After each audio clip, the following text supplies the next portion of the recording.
1997 வந்த ஆஹா படத்துல இப்படி ஒரு பாட்டு வந்திருக்கும். முதலில் பார்த்தேன் காதல் வந்ததே. இந்த பாட்டை தேவா அவர்கள் ஒரு ஹிந்தி படத்துல வந்த பாட்டுல இருந்து கம்போஸ் பண்ணியிருக்காரு. அதாவது 1992 ஹிந்தியில வந்த தீவானா அப்படிங்கிற படத்துல இப்படி ஒரு பாட்டு வரும்.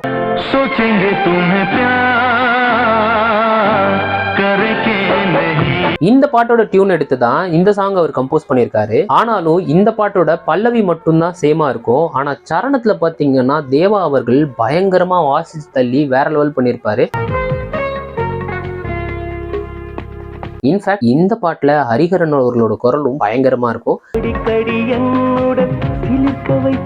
இந்த பாட்டு என்னோட one of the favourite song. Love சாங்னு ஏதாச்சும் கேட்கணும் அப்படின்னு எனக்கு தோணுச்சுனாலே நான் அடிக்கடிக்கு கேட்கிற ஒரு பாட்டு. இந்த பாட்டு எனக்கு ரொம்ப பிடிக்கும். உங்களுக்கு எந்த அளவுக்கு பிடிக்கும் அப்படிங்கறத மறக்காம கமெண்ட்ஸ் சொல்லிட்டு போங்க. இது போன்ற தகவல்களுக்கு நம்ம சேனலை மறக்காம சப்ஸ்கிரைப் பண்ணிக்கோங்க.